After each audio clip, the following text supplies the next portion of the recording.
And welcome to Hypnosis in Action. I am Stephen Anderson, the Outback Hypnotist, and we are going Smartie trekking. Now today I've got a pretty impressive bloke, a sales trainer, and I think that's important. I'm just about to pull up, so we'll talk to him when he gets in about how hypnosis works for him. Jump on in. Hey Steve. How are you? Can I have that microphone and we'll get you plugged in? Sure. Now we'll head off. I'm going to ask you a silly question.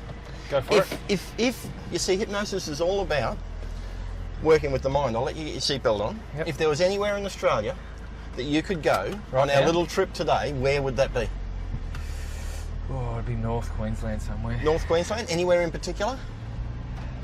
Somewhere I've been before, let's say Port Douglas. Port Douglas, okay, what a sensational spot. Now, Hypnosis in Action is all about this. I am 100% certain that we are all hypnotising ourselves every day. Right. The problem is most of us are hypnotising ourselves the wrong way.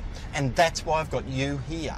You see, the people I love to talk to are small business people, are entrepreneurs and that type of thing. Sure. And as such, one of the biggest blocks I find is they say to me straight out, I'm not a salesman, I don't like selling. That's Okay. an oldie but a goodie, yeah. It is an oldie but a goodie.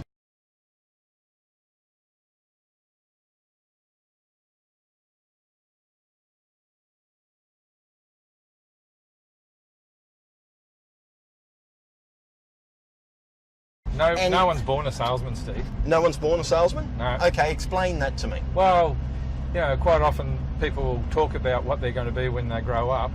Yes. And you hardly ever hear anyone say, I'm going to grow up to be a car salesman. Or, they're not built with those skills. What they're born with, is the ability to communicate to other people. Yes. And then they refine those skills in a way that makes them great at helping other people make decisions. That's my framework for taking somebody and helping them to be great sales consultants. Okay.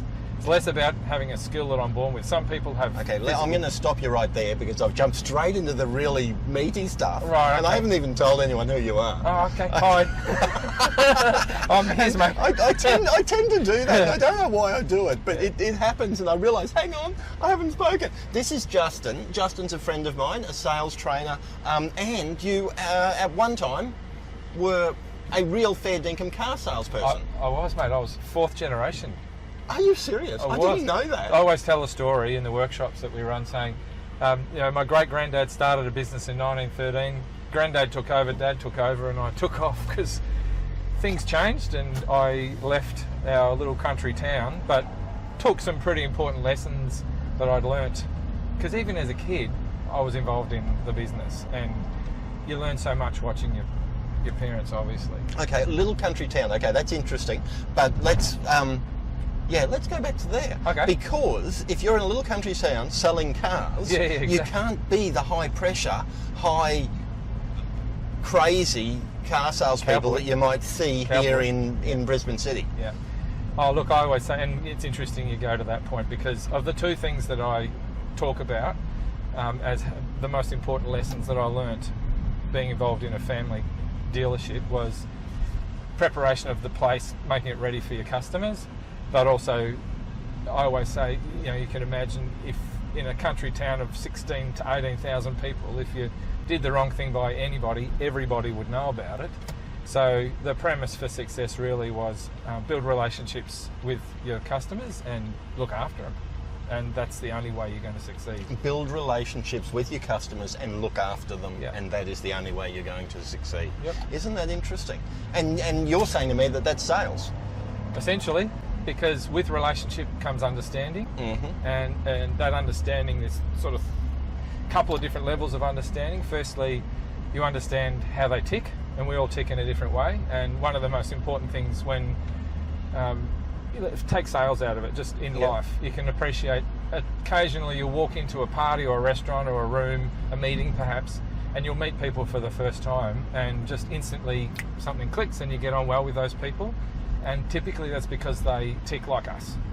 And then the opposite to that is also true, and that is sometimes you walk into a situation where you're meeting people for the first time and you just can't get on their level, and something about them doesn't fit well with you and you feel uncomfortable. And that's the same for our customers. If they walk in and we don't spend some time first establishing what we call it rapport, everyone knows rapport, to put it into context.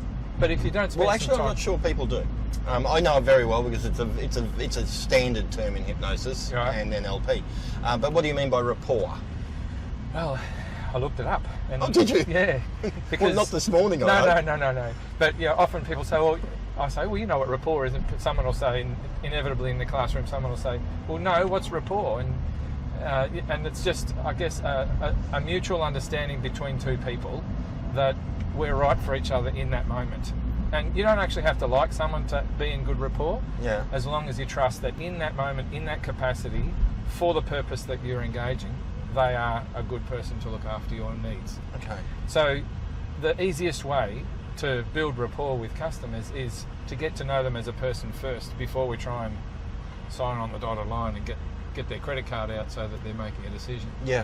And that way I understand more about who they are, how they work, and what I can do to provide them a solution that's going to fit their world and be of greatest personal value. You can't do that if you don't know them. Okay. Does that make sense? Look, it does make sense, but unlike normally in this show, I did a little bit of preparation for, and this is my preparation. This was my preparation. My preparation was listening to a podcast. Okay. I've listened to about 4 or 5 episodes of a podcast that is a very heavy-duty sales type podcast. Yep. And though he does briefly mention what you've just been speaking about, it's high pressure. It's all about money. And big comments in this podcast was, if you're not a money orientated, you're not going to be a good salesperson. Yep. And my thought is, that's not what a lot of entrepreneurs are. Can I share a quote with you? Oh, please. One of my favourite quotes in terms of making money is that Patricia Fripp is the speaker in the States, and she says, don't worry about making money, worry about being the sort of person that people want to do business with. Right. Okay. And it's true, if you want to succeed in a fast moving consumable type industry or a big ticket sale type industry, you do need to have motivation, and the thing that motivates most people is money. Okay, I will argue that point. I don't believe the thing that... I'll stop. I'll qualify that. I agree with where you're going as well. But if the person in question is someone who is integrous, so they have high levels of integrity, then the person that they're dealing with matters more than the money. Yes. But the big picture that I try to show or get people to understand is, if I want a successful career in sales, I need to have a long-term approach. Yes. And a customer for life is somebody who is happy to buy many times, not just once. And if the purchase that they make with us is not one that is of mutual, it's a win-win situation. If I get the deal because I'm a great pressure salesman and I'm clever with my negotiating skills, and they walk away and at some point they think, hang on, I bought the wrong thing, or I don't think I was actually ready to buy, he made me buy. And I think that's a little bit where, you talk about NLP and hypnosis and the skills where people can coerce people against their will. That's what I think is underhanded sales. But I actually think that there's a lot of merit in being very integrous and using those skills, but using them to help people make the right decision, rather than which is the decision that's right for them, not the one that's just right for me. Okay. Is that a fair comment? Look, that's a fair comment. I want to talk a bit more about you. Yep. You are successful in sales. You're a trainer. You teach people in the automotive industry, and really, people in the automotive industry don't have the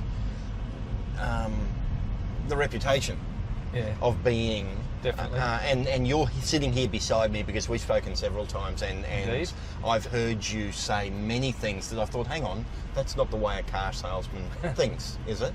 And because... Not all car salesmen. Not all car salesmen. Explain. So, 2 things in my career have given me a slightly different perspective on how best to sell cars. Right. One is, as we've already talked about in our conversation today, in a small town where you're under a greater level of scrutiny, Yes. you have to have a high level of integrity. And the other is, because I spent much of my younger days selling high-end products. I worked for Mercedes-Benz and I sold Mercedes. Yep. I worked for a dealership. Like we're driving in now. Yes, it is. It's not. It's a smarter solution. It's just I said to the ridiculous. kids this morning, I'm going in a smart car. When we get back, by the way, they want to go for a ride in a smart Okay, car. fair enough.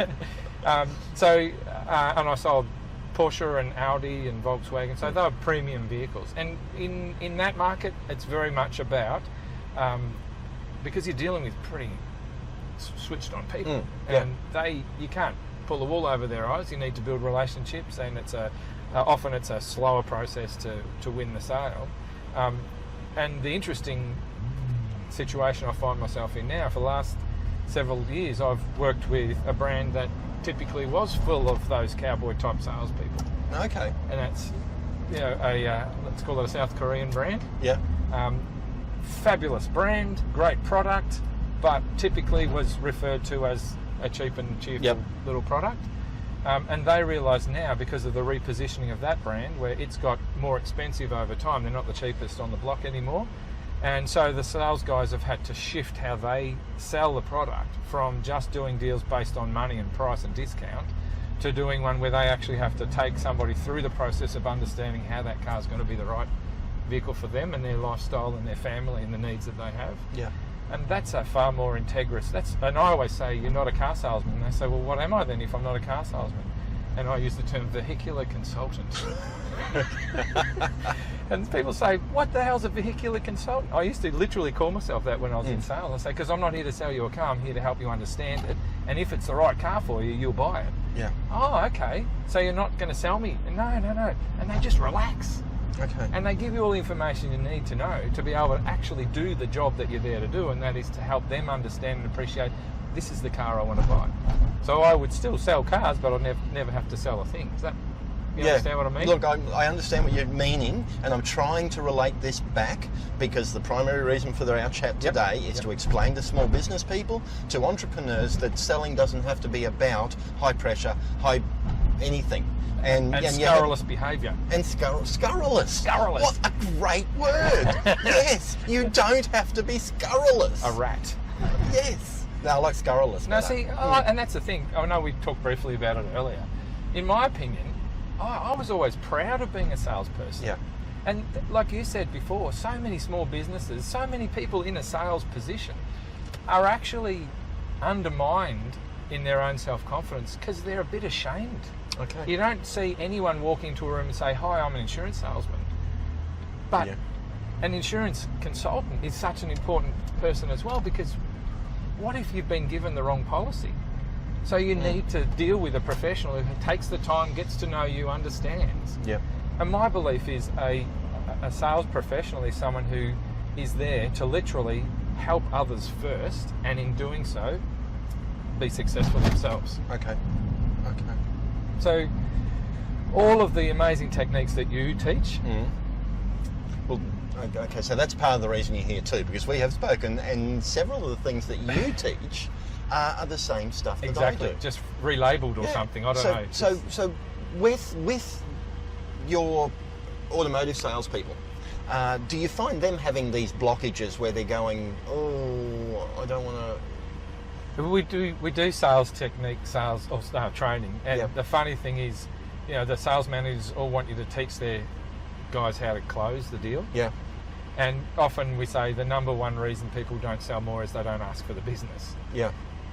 Well, my understanding or my belief is, if I do my job properly, I almost don't need to ask for the business, because I'll get to the point where my customers or my prospects understand and are excited and have a heightened level of desire to own whatever it is that I'm selling.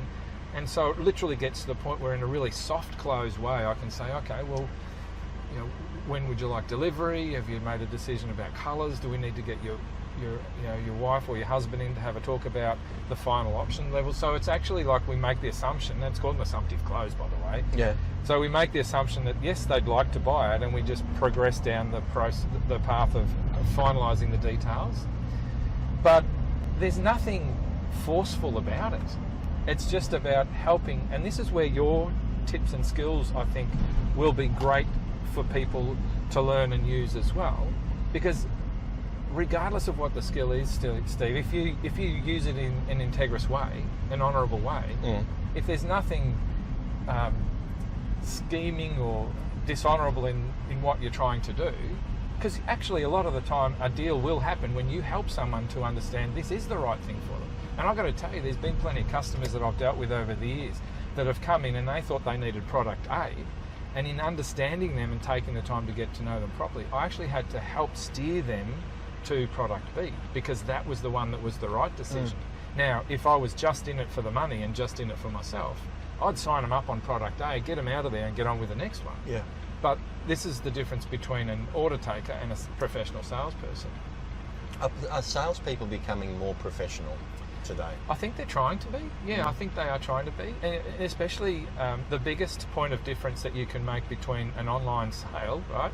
So the most significant change in the Australian retail landscape is the arrival of businesses like everyone's using Amazon as an example at the moment. And I would agree. The shift towards online sales is so massive. Even cars, by the way, you can buy online now. Well, that's where I was going to head later, because so why would somebody bother to come into a dealership now or a retail store? So I can buy any appliance I want online. Took one of my questions and took it right out of my mouth. Yeah, okay. Why would they? We're all struggling because with that, right? Tesla's the leader, aren't they? Yep. They don't do the hard sell. They've just got a product like Apple phones. iPhones. Everyone wants it. Yeah. Because me. I hate Apple. Yeah. Let's not get into that today. Right. There'll be people that'll switch off. Sorry. By the way, we're filming on Samsungs, but I won't say that. No. Okay, so my point is, sorry, I had to chuck that in there. My point is, the biggest opportunity for us to create a point of difference is to provide help, to provide information, to provide an experience that you can't replicate online. Now, all of the amazing technology that we've got that people do use, because the first thing that a consumer will do is go and shop, go and research, go and have a look. I do the same thing. But if I want to really experience something, I'll go to a retail bricks and mortar shop where I can actually have a look at it. If while they're there, we take the time to get to know them and to build a relationship, and there's that relationship thing I was touching on before, then there's every likelihood, because people buy from people, but they'd rather buy from people they know, like, and trust. Yes. So my first thing is, well, make sure that I'm somebody that they'll like. Okay. Be likeable. Okay. And that's not hard. People are actually pretty much, they're all the same, mate, and they just want to be appreciated and valued. The problem is a lot of our retailers don't do enough to show our customers how important and how appreciated and valued they are. So why wouldn't they just go and How buy much it do we online? have to do? Okay, and well, look at my business. Yep. Okay, I guess mine's one where you really have to get in a rapport with someone, You because do. I'm in a business that people look at and go, you know. You're not a bad bloke, though. I've looked into your eyes and not that intimately, folks. But most, you're saying that we're not doing enough. Most aren't doing enough. Where, I don't know, in my life, in where I live, I'm consistently wanting or needing to do more, or thinking I'm doing actually a lot. I reckon it's because there's a lot of similarity between you and I, by the way. Right. We're both driven by a desire to help other people. Right, okay. That's the way I see it. Okay. I think there's a reason that Stephen Anderson is now doing what you're doing with hypnosis and all of this, all the people work that you're doing, instead of installing daylight solutions. Yeah. You know, so it's because you had a bigger calling, and that's an admirable one, but it's also one that we should all appreciate. That's our why factor. We're doing something we love doing. So the thing that I think falls short is we're living in a society now that's so driven by technology that we've almost lost the art of interaction. We've lost the art of caring for other people and appreciating how positively we can influence their life if we step beyond just the technical role that we're there to provide when they walk into a business where we're employed to serve. Does that? Okay, yeah, I can see where I'm going with that. There are people that are arguing the point that the new internet, the social media internet, is moving us back to the way we used to be. And it is, and I appreciate that point too. But it's still only going to bring us so far back, because there's only so much you can do on phone, by email, or by text message. I'd argue, because I do a lot of online stuff as well, online training, and I would suggest that there's still a difference between a fabulous and interactive and fun online solution or training course and sitting in a classroom where you're actually in the presence of those people you're working with, and you feed off their energy and they feed off yours. That's such a true story. I totally believe that. But, having said that, most big organisations will now deliver what we call a blended training solution or blended learning solution, where you'll have some online, some live, and some webinar. I have been to the same course, if that's the right word, in 3 different ways. Yeah. Okay, I have sat down and watched the video of what I was going to go to. Yep. I've listened to the audio of what I was going to go to, and then I've gone along to it. Right? And I've got something different out of each experience? I got something different out of each experience, and I got so much more because of the fact that, number one, that's the type of learner I am. Yep. I'm an audio, a listener type learner, or an arguing learner. If I'm with someone to learn more, I'll take the opposite tact, or the opposite belief. Often learners like you're describing, and I'm not going to go into profiling, but everyone has a different way of comprehending and understanding. Yes. And sometimes they need to nut things through to get to a point where they get it. And if that means, you're using the term arguing, whether it's arguing or questioning is the way I would it's probably a much better one. And often when I've had people in the classroom where they've been problematic during the course, they've walked out at the end with a bigger smile because they've actually got it at a deeper level than someone who's just sat there and listened, well behaved and not caused any ruckus. So I like people like you. Oh, good. But I guess... I wonder, am I actually allowed to do this? Where are you going? I'm going in here. Okay. Because I just want to point out that we're in the place where they're playing the World Cup at the moment. Well, they've just finished. They've just finished. And there's all of the blokes sitting out the front of all the countries represented. Yeah, I'm not sure if I was allowed to drive in there, but there's no one. Just say good day to Darren and Wally and the legends. All the legends were there too. Fabulous. Okay. So, sorry, I took us off. You did. There. We've kind of been going all different directions. We have, actually, which is very interesting, because it's nothing like what I thought this conversation was going to go. I was coming in here with the intention or the thought in my mind that we were going to head down the path of when you're teaching your students, your automotive salespeople students, what processes do you use to assist them in getting over the fact that they're an automotive salesperson and everyone hates them? To get past it. Yeah, to get past it. So that was the original thought, and I think we went down a much better path. But I know yesterday you spoke, number one, you've said it already, and I normally try and find, when I'm doing this show, 3 different ways that people are hypnotising themselves. Yep. And you started off at the very beginning with the way you actually think about the job you do. You're not considering yourself a salesman. You call yourself something different. You're there to assist the people. Correct. Okay? And that's the way you're believing you are. Now, I'm probably never going to be a rich man, because I could probably close more deals if I did take the other way. But, I've got customers that, and we're in Brisbane now. I live in Brisbane now. Yep. I just want to jump right in there. Yeah. And I want to say that there is one of your hypnotic beliefs. I could probably close more deals if I went the other way. Yeah. And I think you should really have a close look at that statement and a close look at that belief. Oh, bugger, I had the intention of not exposing any of that. Bastard. Okay. All right. But my point is, now you've lost me. Completely.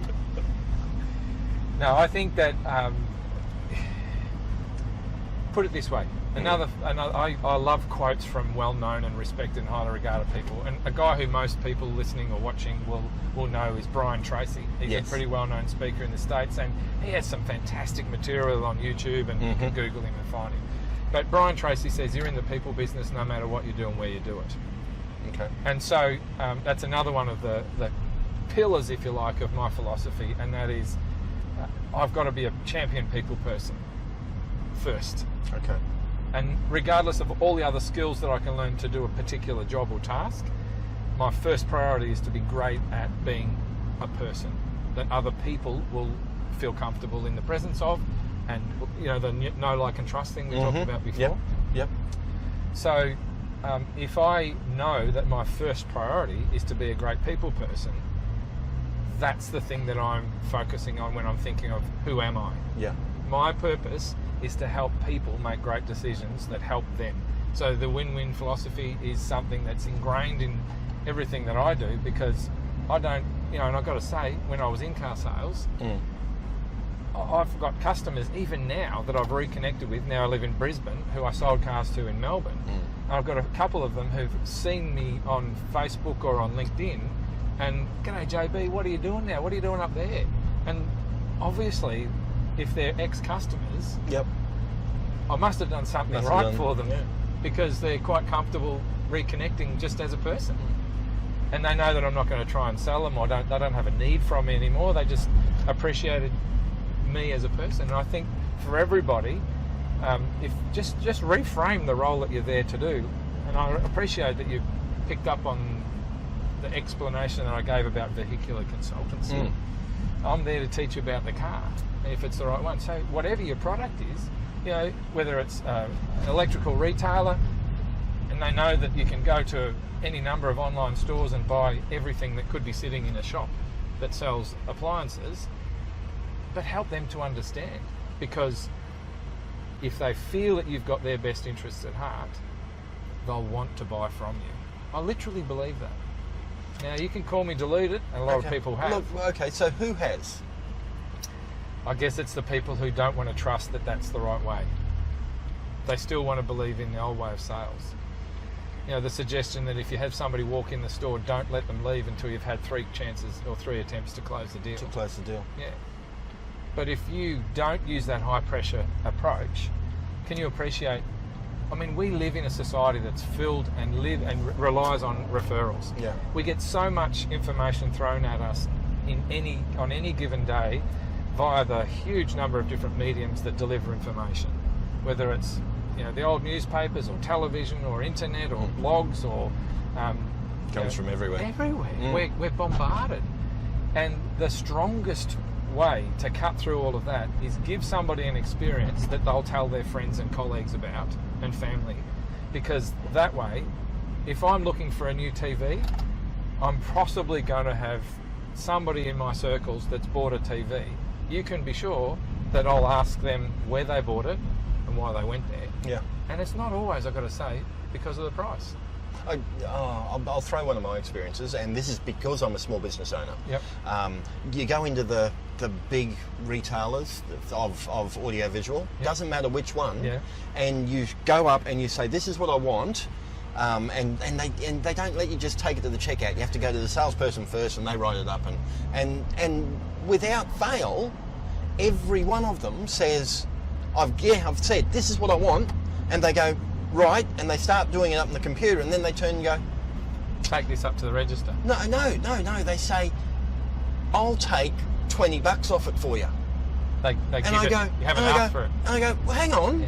You are stealing from your employer. What are you doing?"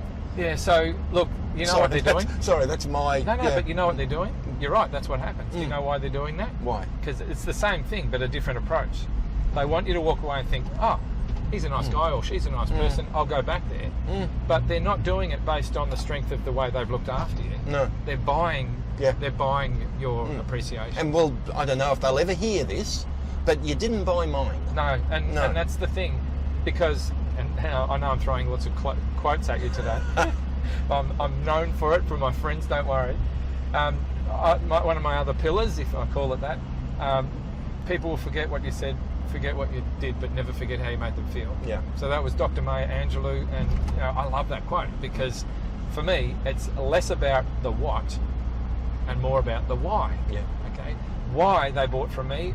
It might have been the price. It might have been the package or the product. It might have been a number of different things, availability, colour, whatever. But ultimately, it's because that thing that mattered most to them, I listened to, and I found a way to provide that. And so they felt validated and understood and appreciated. Okay, so as we start to wind this up, yep. You were telling, because I told you I wanted to start this with us doing some processes, which we haven't done. No. But you did tell me about a process that you teach your people, which is like a big, is it a stop button or a stop sign? Reset. That's it. Yeah. Tell us that. Oh, I love that. Because that's a totally and completely hypnotic process. I call it this is something you should listen to. Yeah. Reframing the moment. So, especially at the moment with Christmas shoppers, right? And I wrote a blog this week that I put out there, and one of the things that I just wanted to, I guess, communicate to people is the best way that we can make people's Christmas shopping experience, a positive one, is not react to all the angst and negativity that you're going to face. If you're a shop assistant right now in a big shopping centre, there's going to be a lot of angry, stressed people running around. Yeah. And if every single one of those gradually over the day built us up to a point where we were filled with anxiety and straight up anger as well as stress, can you imagine how that means we're going to treat the next person that comes in? Yeah. So I use this process that I call, big time. Okay. Yeah, go. So I suggest to everybody that sits through a chat with me or a workshop or whatever, I suggest that they print out, and I've actually got a PowerPoint slide that I put up, and it's a big picture of a reset button, a great big red shiny reset button. And I say, now jump online, Google a reset button, just Google images, find one that you like, so there's a bit of personal choice there. Find a reset button, print it out and stick it on the wall. Not in your office, not near where you work, out in the staff room or out the back in the warehouse. Yep. And if someone ticks you off, can I say pisses you off? Yes. I did. Yeah. If someone pisses you off, say, excuse me folks, I just need to grab something out the back. Walk away from the moment. Walk out there, hit that reset button, even though it's just a picture, and I say to them, two things will happen. Firstly, you're going to think, that Justin is a complete idiot. Look what he's just done. And when in the workshops where I was hammered up, and I'd walk over and hit the wall and say, now hit the reset button. Because two things happen. Firstly, it breaks your thinking of what you've just experienced with that person, that negative or angry interaction. And it wipes that away just a little bit. But the next thing is, and this is the bit I think that you're relating to, is it's very difficult to control our emotions, but we can control our physical state. Yes. So if I stand up or I step aside and I walk away from a negative emotional moment, physically, I've just removed myself from that moment. And that is often enough. Now, I say to them, look, if you don't want to press the button... when you physically remove yourself from that moment, you also will mentally remove yourself from that moment. Exactly. Yeah. Exactly. Because I can't control my emotions, but I can control where I am standing and what I am doing. So get away. Yeah. I say to them, if you don't want to print out a reset button, which is just my way of doing it, have a tree or a lamp post or somewhere that you'll go to get away from that moment. Yep. And it's a cognitive approach to a situation that you don't have a lot of control over in an emotional sense, but I can change what's happening. So the next time I come back, or when I walk back into the room, to the counter, to my office, to the showroom, wherever I am, I can smile and I can genuinely look that next person in the eyes and say, good morning, and get on with it. Yeah. Or good afternoon. Whereas if I'm still sitting there and I'm angry over the last one, people are incredibly astute. Yep. I always say they got these things. What are they? They're bullshit radars. Right.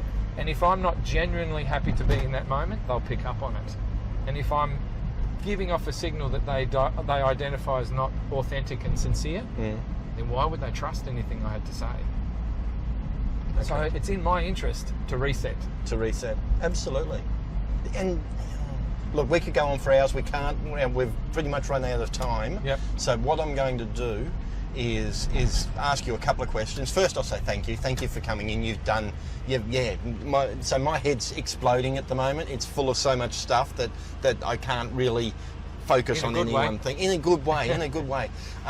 Thank you for coming in. It was great fun. Mate, thank you. I appreciate it. I want you to come back. Okay. Absolutely. I want the people listening to understand that this guy's a salesman. And he's actually a decent guy, isn't he? And salespeople don't have to be arseholes. I think that's what this whole thing is about. Yeah. And we as small business people, we got to be salespeople. You're And selling, even mate. the way well, Everything you do, everything is a sale. Yeah. You know, when you convince someone to marry you, you've done a deal. Yeah. You've sold them on you as the right life partner. Yeah. So if you're not good at sales, that's what I say. It all comes back to being people. Everything Yeah. we do in life involves some level of sales.